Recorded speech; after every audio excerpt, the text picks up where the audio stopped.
ये नॉर्वे का experience, Scandinavia का एक्सपीरियंस मैं ले रहा हूँ, ये मेरे लिए बहुत ज़्यादा हेल्पफुल है। मुझे हंगरी से इशू था ना कि हंगरी की कंपनी से। वेबरेस कंपनी अच्छी सी, काम भी अच्छा था, लेकिन स्कैंडिनेविया के अंदर काम करना इतना आसान नहीं है। यहाँ के रूल बहुत डिफरेंट हैं। ये जो मैं ड्राइविंग कर रहा हूँ ना, आपको हकीकत बताऊँ, मैंने कहीं से भी नहीं सीखी।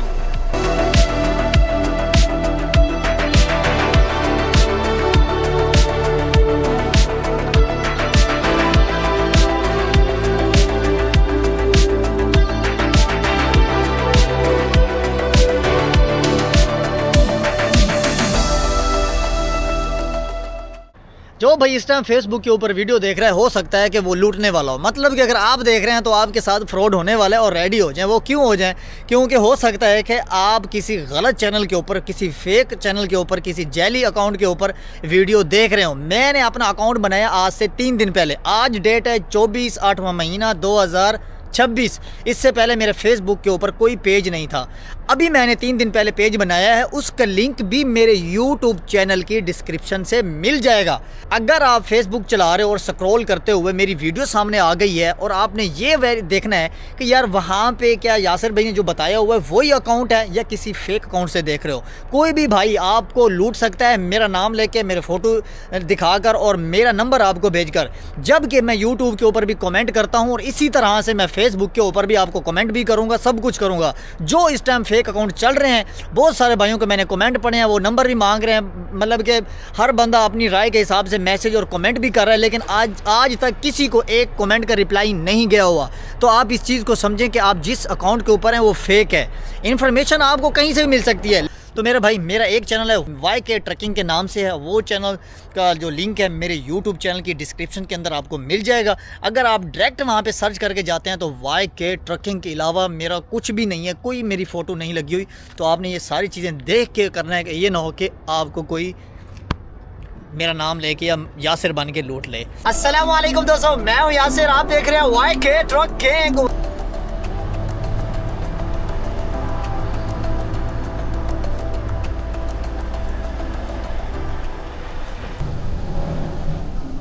बहुत सारे ज़्यादा कमेंट आने की वजह से मैंने सोचा कि यार इस पे वीडियो बनाई जाए कि मैंने हंगरी को छोड़ा क्यों है और उस कंपनी को क्यों छोड़ा है। बात असल में ये है कि जिस कंट्री में मैं रह रहा था उस कंट्री से मुझे प्रॉब्लम थी, ना कि मुझे कंपनी से। कंपनी बहुत अच्छी है, काम भी अच्छा था, ठीक चल रहा था, लेकिन मुझे मसला था उस कंट्री से।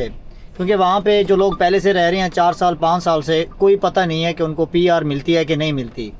मैं तो अभी आया था और वहाँ पे एक और भी प्रॉब्लम थी कि जो हम EU का लाइसेंस लेते हैं वो भी मैं नहीं ले सकता था, जिसकी वजह से मुझे मूव करना पड़ा लिथुआनिया के अंदर।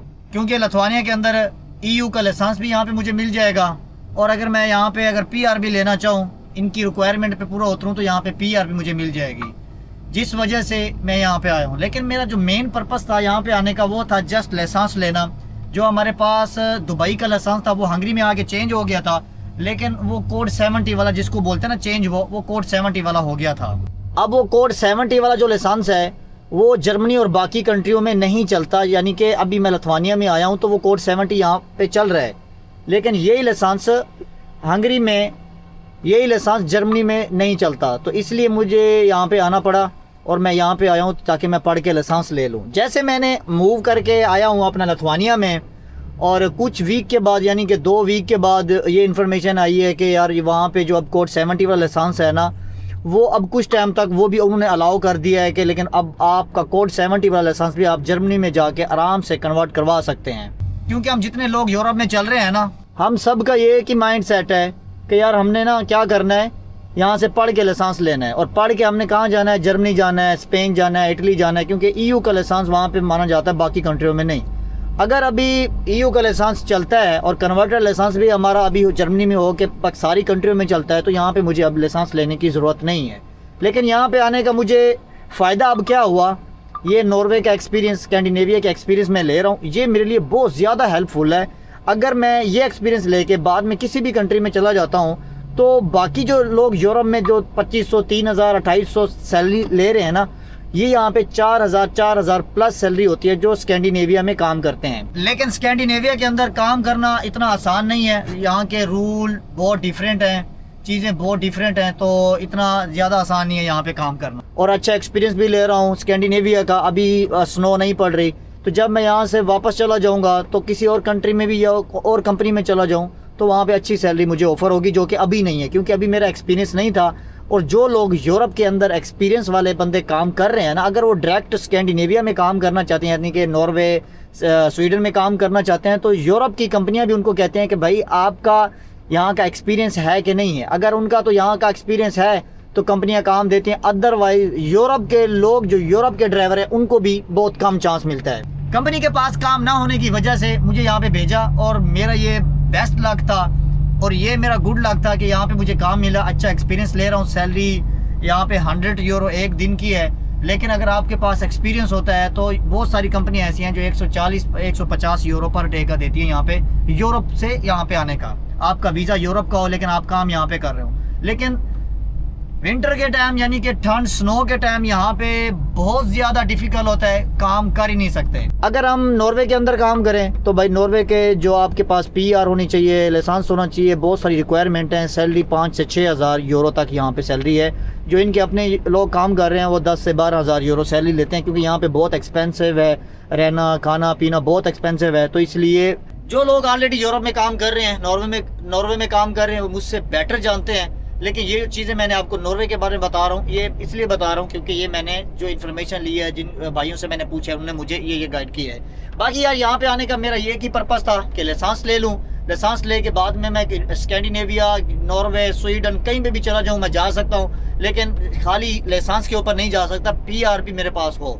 मैं कहता हूँ कि मुझे यहाँ पे लॉन्ग टाइम काम करना है, मुझे लॉन्ग टाइम काम करना है, तो मैं EU का लाइसेंस ले लूँ, यहाँ पे पढ़ के ले लूँ, ताकि आगे के लिए मेरे पास अपॉर्चुनिटी हो, ताकि मुझे बाद में 4-5 साल बाद ये ना लगे कि यार चांस था, गए वो भी थे, तो फिर आपने लाइसेंस क्यों नहीं लिया। अगर मैं जर्मनी वापस जाता हूँ तो जर्मनी में जा काम करूँगा, तो जर्मनी का एक ही मुझे बेनिफिट है अभी कि ये जो कोड 70 वाला लाइसेंस है वहाँ पे जाके चल जाएगा और मेरा काम आगे के लिए आसान हो जाएगा। मुझे हंगरी से इशू था, ना कि हंगरी की कंपनी से। वेबरेस कंपनी अच्छी सी, काम भी अच्छा था, लेकिन रीज़न ये था कि वहाँ पे कोई बेनिफिट नहीं था। जो लोग बहुत टाइम से वहाँ पे काम कर रहे हैं वो भी 50-50 हैं कि उनको ये भी नहीं पता कि यार पीआर मिलेगी कि नहीं मिलेगी। अगर उनको मिल गई तो उनका जो चांस है वो काम हो जाएगा, अगर नहीं मिली तो वो 4 साल उनके ज़ाया जाएंगे। मेरा 1.5 साल ज़ाया गया है। अगर मिल गई तो ये मेरा 1.5 साल ज़ाया जाता तो आगे मैं वहाँ पे मुझे मिल जानी थी, लेकिन अभी कुछ पता नहीं है। तो जिसका पता नहीं है तो वो कहते हैं तो बस उसको छोड़ के यहाँ पे मैं आ गया हूँ। यार मेरा वैपर ख़राब हो गया है, ऊपर आके रुक ही गया है। अब जहाँ पे रुकूँगा ना, इसको देखूँगा कि इसको क्या हो गया है। पहले भी एक दफ़ा ऐसे हो गया था, वो पुरानी गाड़ी थी मेरे पास तब।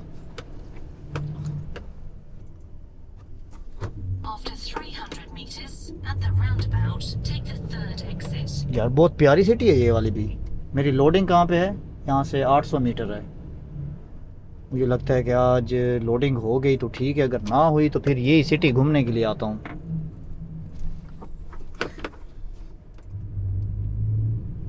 बहुत प्यारी जगह है। तो आपको बता रहा था मेरा छोड़ने का रीज़न जस्ट यही है कि यहाँ के मुझे लाइसेंस लेना है यहाँ पे, और यहाँ से आगे कहीं मूव करूँगा।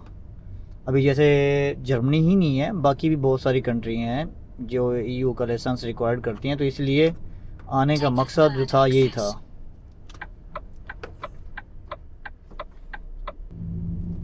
मैं पहुंच चुका हूं अपनी डेस्टिनेशन के ऊपर।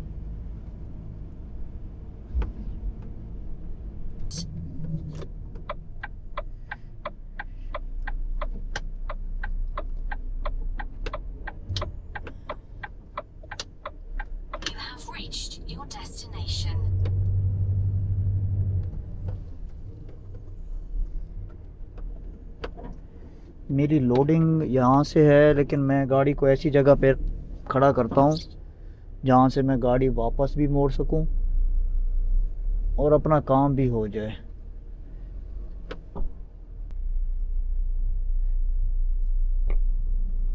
पार्किंग लगा के पहले नीचे जाता हूँ, देख के तो क्या सिचुएशन है।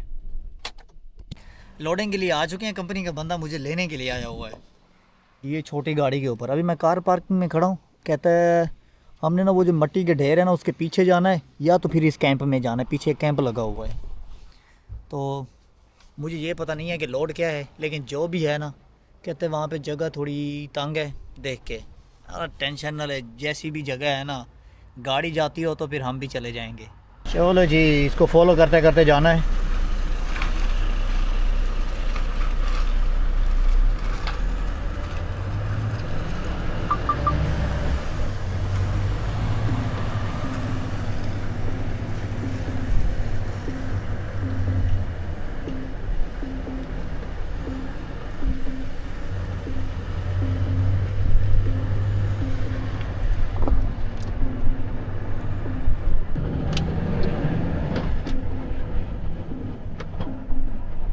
यहाँ पे जाना है।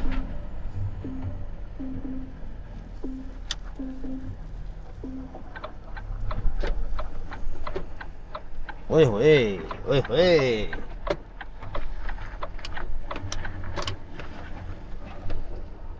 ये जो मेरा डिस्पैचर है ना, पता नहीं कहाँ कहाँ से लोड उठा रहा है। जगह देखो, पहले भी ऐसे लोड उठा के आया हूँ और आज फिर वही सीन है। मुझे यहाँ से सीधा जाके रिवर्स जाना पड़ेगा। गो रिवर्स। यहाँ पे मुझे रिवर्स जाना है।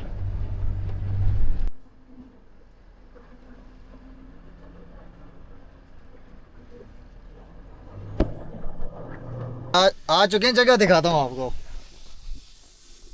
ये जगह, ये पत्थर का पहाड़ इन्होंने लगाया हुआ है। देखते हैं जी अब लोड कौन सा है। हेलो ब्रदर, ये कोई मैच हुआ है, कोई फंक्शन हुआ है, क्या हुआ है? How are you? वही जो था ना, वही लोड करने वाले हैं। मैंने आपको बोला था ना, बैंड बाजा लोड करने वाले हैं। मैंने बेल्ट टाइट करने हैं इस साइड पे, तो इसलिए मुझे अब वापस जाना है। सीधी गाड़ी लेके आनी है, वापस जाने के टाइम रिवर्स करूँगा। अब फिर सीधा लेके जा रहा हूँ, रिवर्स मुझे लगता है बाद में जाना पड़ेगा। हमने साइड से लोड करना है। ये इन पूरा बैंड बाजा इन्होंने खिलारा डाला हुआ है। अब आ गया जी काम करने के टाइम। घूमने फिरने वाली जैकेट उतार के काम वाली जैकेट पहनते हैं। ये मेरी जो है ना पुरानी कंपनी की जैकेट, ये काम के टाइम मैं अक्सर यूज़ करता हूँ। ये जो लोड हो रहा है, ये वही, ये जंक्शन मंशन इनके जो भी हैं, ये सारा सामान अभी लोड हो रहा है। लोडिंग मैंने अभी कर ली है, लोडिंग अभी स्टार्ट ही हुई है। गाड़ी का शीशा साफ़ किया है, लेकिन वो भी ठीक हो गया जो टूटा हुआ था। काम जो अपना है ना, सारा अभी रेडी हो गया है। गाड़ी तो लोड हो गई है। अब यहाँ से मुझे जाना है रिवर्स, क्योंकि यहाँ से भी कटिंग नहीं होगी, क्योंकि आगे जगह नहीं तो आगे करके इधर कर लेता ना बैक साइड, फिर निकल जाती। लेकिन रास्ता नहीं है, मुझे रिवर्स ही जाना होगा। बिस्मिल्लाहिर्रहमानिर्रहीम।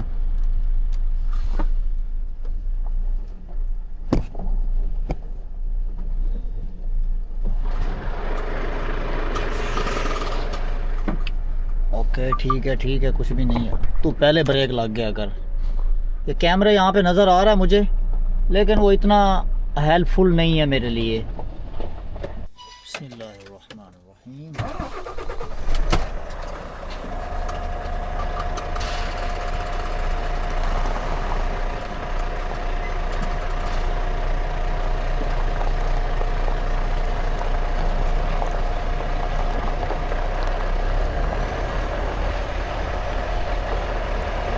जगह बहुत गंदी है नीचे, क्योंकि पूरे पत्थर है नीचे।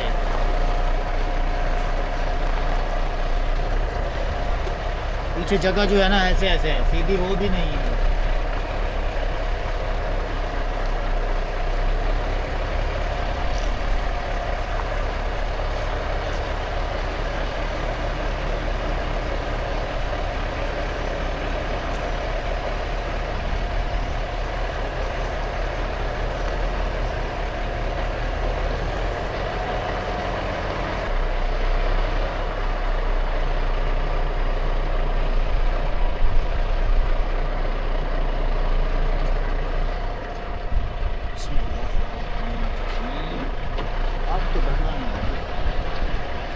यहाँ पे मारते हैं ब्रेक, और मैं देख लेता हूँ कि यहाँ से मुझे कितने किलोमीटर जाना है। तो 300-350 किलोमीटर, 360 किलोमीटर बनता है। ओ यार, ये क्या, मैं जा रहा हूँ यहाँ से टोन्सबर्ग, इनकी सिटी है टोन्सबर्ग। तो जहाँ मैं इसी साइड से रहा हूँ, जहाँ से अभी आया हूँ ना, उसी साइड से वापस जा रहा हूँ। या अल्लाह खैर। मेरे शहजादे को कोई मुश्किल नहीं है ड्राइविंग करना, कोई भी। ये जो मैं ड्राइविंग कर रहा हूँ ना, आपको हकीकत बताऊँ, मैंने कहीं से भी नहीं सीखी। ये ड्राइविंग मैंने कहीं से नहीं सीखी, ये जस्ट तजर्बा आ गया है यहाँ पे गाड़ी चला चला के। अबे यार बस करो, मेरे सामने क्या कर रहा हूँ।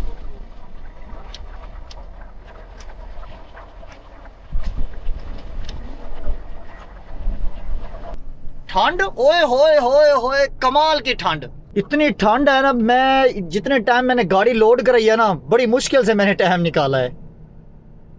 या अल्लाह खैर, बाकी सामान मैंने अच्छी तरह से सेव कर ली है, फिर भी आराम आराम से जाते हैं। 300 सुबह में, कल मेरी अनलोडिंग है यहाँ की। ये ठीक ठीक आगे जो है ना 2.8 mm का ब्रिज, मैं आपको ब्रिज दिखाता हूँ। जब न्यू ड्राइवर होता है ना, उसको बस ये इसी चीज का मसला होता है, इसी चीज का। वो ब्रिज देख रहे हो कितना नीचे है ये ब्रिज। कभी कभार गूगल मैप हमें इसी रास्ते से लेके जाता है, लेकिन हमने गूगल मैप के ऊपर नहीं चलना। मैंने गूगल मैप लगाया हुआ है, ऐसा नहीं है। किधर गया कंपनी का मोबाइल, ये देखो कंपनी के मोबाइल के ऊपर भी मैंने गूगल मैप लगाया हुआ है, लेकिन ये इमरजेंसी के लिए है। जहाँ पे रोड बंद होता है कभी कभी वो नहीं बताता, तो ये बताता है, तो इसलिए ये लगाया है। ज़्यादा मुश्किल नहीं है, बहुत ईजी है, बहुत आसान है ड्राइविंग करना। खासतौर यूरोप के अंदर ड्राइविंग करना आसान है, थोड़े रूल समझो। और मुझे तो बहुत मज़ा आ रहा है अभी इस टाइम स्वीडन और नॉर्वे में काम करके। करंटली इस टाइम ये जो मेरा लोड है नॉर्वे टू नॉर्वे है, तो मज़ा आ रहा है। मतलब कि इस टाइम ट्रैफिक बहुत कम हो जाती है। जैसे कि आप देख रहे होंगे रोड खाली है इस टाइम, और आया भी मैं इसी रास्ते से हूँ और जा भी इसी रास्ते से वापस रहा हूँ। मैं अक्सर रोता था अपने डिस्पैचर को, वाइब्रस की कंपनी को, यार आप घरों के अंदर से रास्ते क्यों डाल के देते हो, मतलब कि ये रूट बना के देते हैं।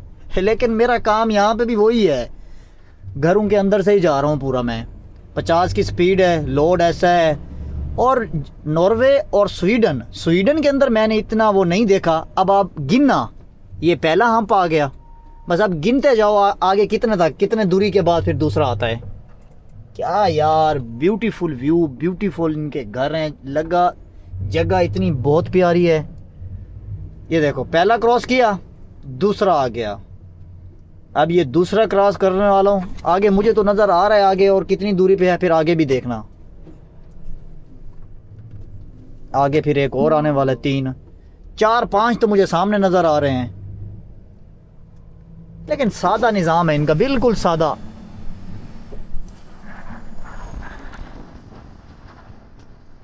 दोनों साइड से ब्लिंक कर रहे हैं ना, तो ये ट्रेन का रास्ता दोनों साइड पे देखना है।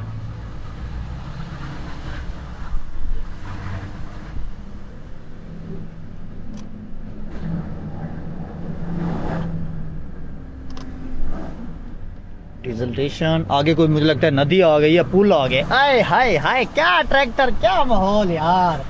बड़ी गहरी नदी है यार, मच्छी असल तो यहाँ पे पकड़नी चाहिए थी,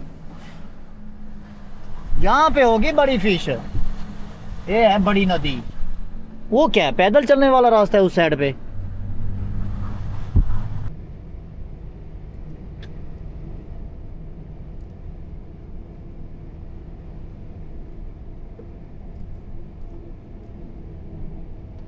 अच्छा यार, ये जो लाइट ब्लिंक करती है ना अक्सर वीडियो के अंदर, ये मेरे कैमरे के अंदर कोई ऐसा कोई फंक्शन है, उसकी वजह से ना लाइट ब्लिंक करती है।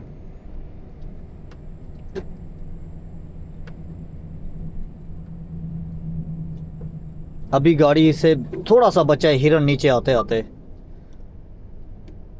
माशाल्लाह यार, बहुत प्यारी जगह है ये वाली तो। 300 meters at the roundabout, take the second exit. ये क्या है, कोई कंपनी है क्या है?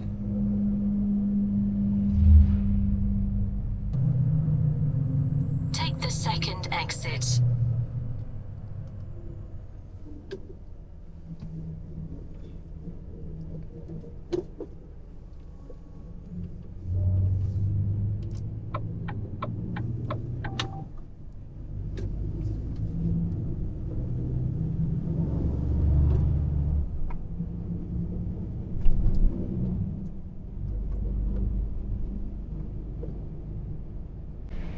नाइट का काम करने का ये अपना ही मज़ा है। बिल्कुल रोड का सफाई है, कुछ भी नहीं है, अकेला चल रहे हैं।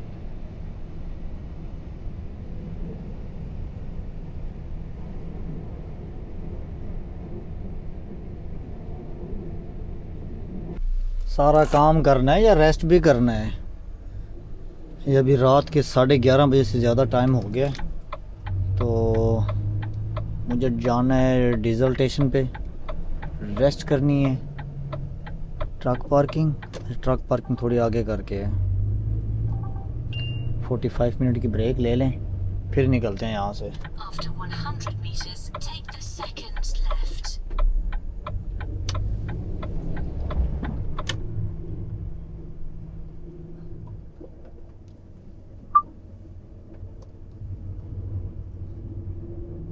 कहते हैं जी नॉर्वे में ना पार्किंग नहीं मिलती, इतनी पार्किंग पड़ी है अभी भी यहाँ पे।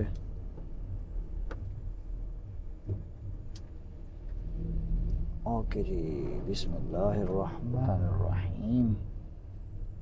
45 मिनट की अपनी रेस्ट हो गई है पूरी, अब निकलते हैं।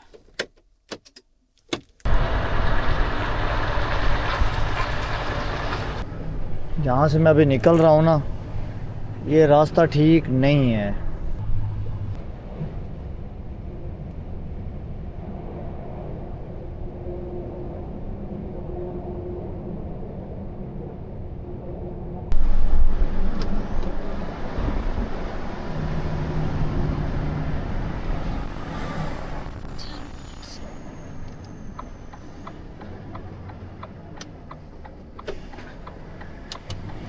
मुझे इस कंपनी में करना है ट्रेलर चेंज। लोड था, मैंने वो उतार दिया। ये इलेक्ट्रिक वाले ट्रेले हैं, ये पूरी बैटरी लगी हुई है। बाकी गाड़ी में इंजन होते हैं, इसकी पूरी बैटरी है, ये चार्जर लगा हुआ है। गाड़ी बहुत प्यारी है। मैं अभी ऑफिस ढूंढ रहा हूँ कि ऑफिस कहाँ पे है, जहाँ पे जाके मैं अपने ट्रेलर के कोई डॉक्यूमेंट लेके आऊँ। यहाँ पे ऑफिस में भी कोई नहीं है, नीचे कचरा भी बहुत है यहाँ पे। ये तो गाड़ी स्कानिया की 10 टन ही है। मुझे ऑफिस नहीं मिल रहा, ऑफिस पता नहीं कहाँ होगा। मैं ऑफिस के चक्कर में हूँ, ऑफिस ढूंढ रहा हूँ। मुझे यहाँ पे ट्रेलर ही चेंज करना है खाली। ऑफिस तो मुझे यहाँ पे कहीं पर भी नहीं मिला, लेकिन अभी ट्रेलर मैंने अपना अनकपलिंग कर दी है। यहाँ से अपना ज़रूरी सामान क्या है ट्रेलर के अंदर वो ले लेता हूँ। इस साइड से तो जगह है, दूसरी साइड से जाने की जगह भी नहीं है। पीछे तो कचरा हुआ पड़ा है। आयो नॉर्वे, ओ तेरी तो पीछे तो जगह ही बहुत ख़राब है। नहीं, बहुत जगह ख़राब है। लेकिन जाना पड़ेगा। एक साइड का डोर तो खुले ना, उस साइड से आना पड़ेगा।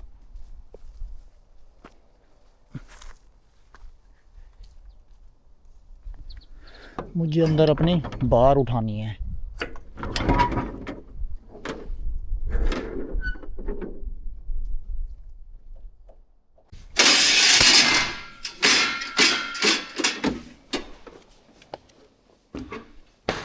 ये वाली बार ये लाजिम उठानी है, इसको यहीं पे छोड़ना है, दूसरा ट्रेलर उठाना है। मेरा डिस्पैचर कहता है यहाँ पे किसी को नहीं बताना कि आपने ट्रेलर छोड़ दिया है। यहाँ से 15 किलोमीटर के बाद जाके एक ट्रेलर उठाना है, और ये गेट अब कैसे खुलेगा। ओके जी, आज के व्लॉग यहाँ पे करते हैं ख़त्म जी। नेक्स्ट पार्ट जो है ना वो आएगा जी 2 दिन के बाद, तो मिलते हैं 2 दिन के बाद। तब तक के लिए अल्लाह हाफिज़।